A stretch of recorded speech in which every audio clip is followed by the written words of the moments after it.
Party Chairman, Secretary General, and my fellow comrades, indeed, it is a great honor for me to be able to speak to you about cause that I feel so strongly about: renewal with diversity at all levels.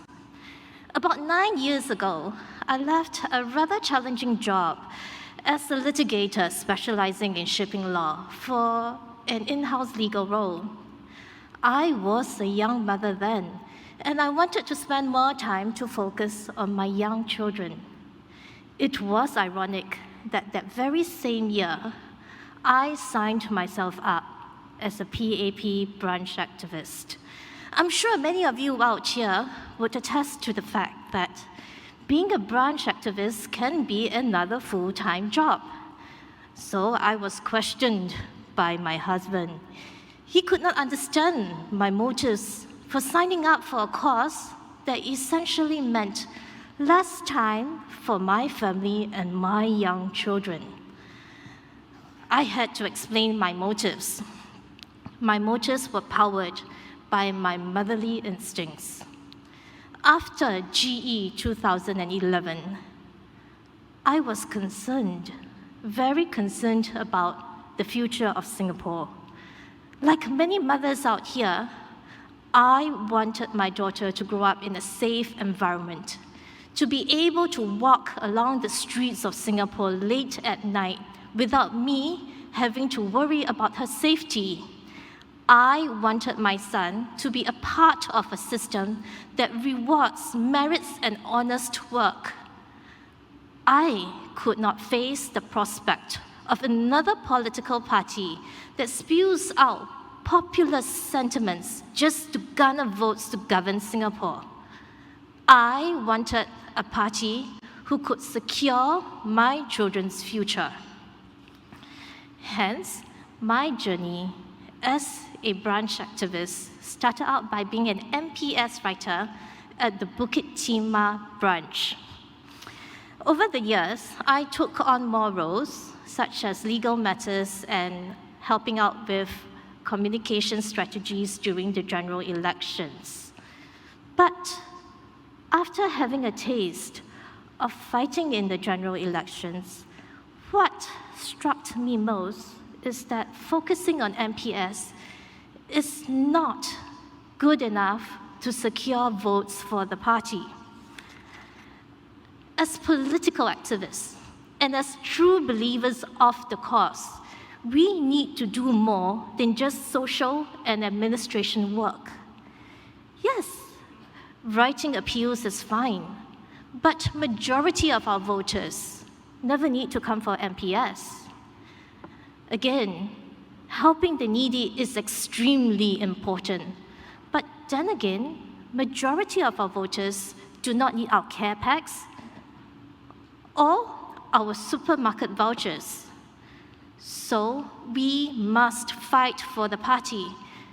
What does that mean?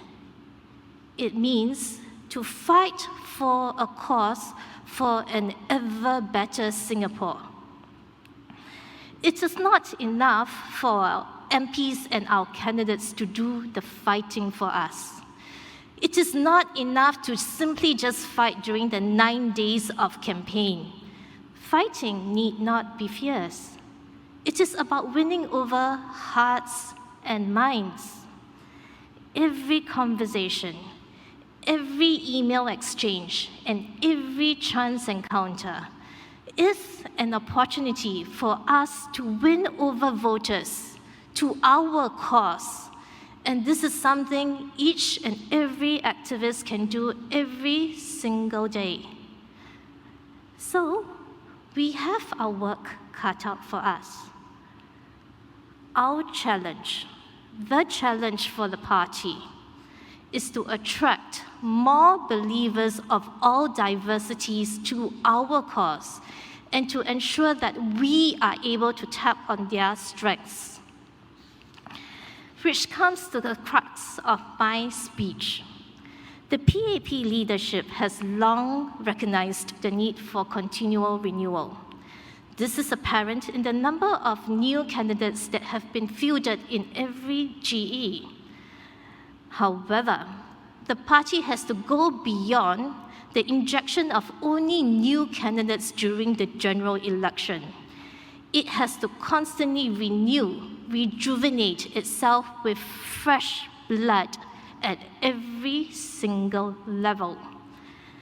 The PAP has been in power for many years. Indeed, we have accomplished much together.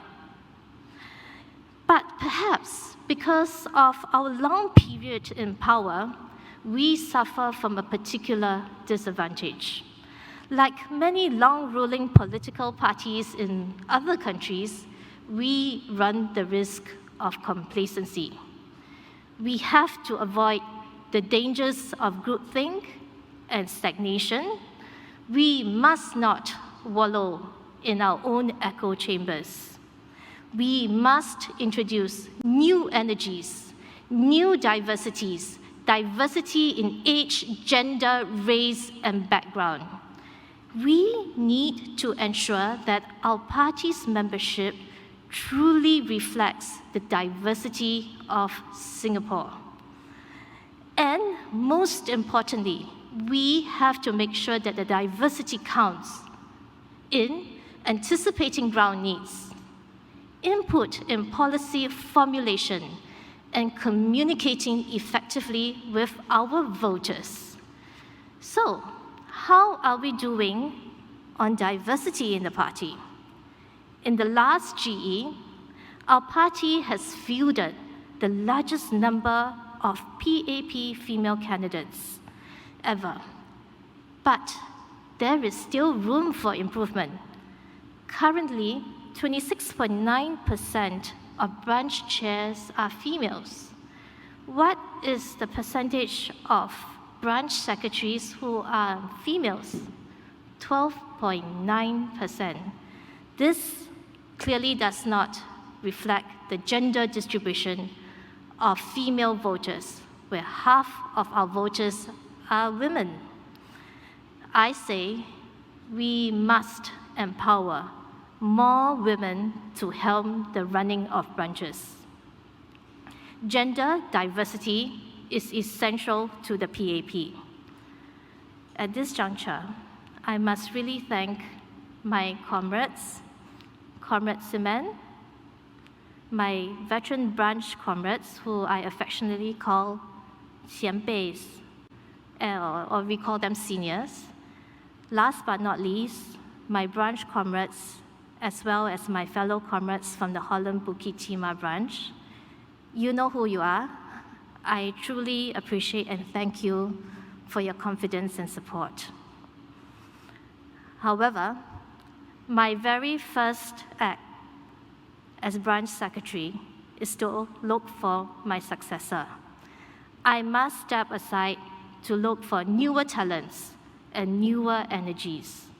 Please don't get me wrong. I will be a PAP member for life.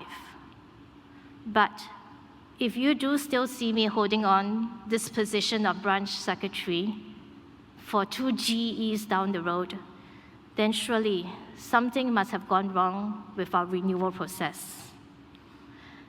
We must remember, the PAP is only able to form the government of today with the support and mandate of our fellow citizens.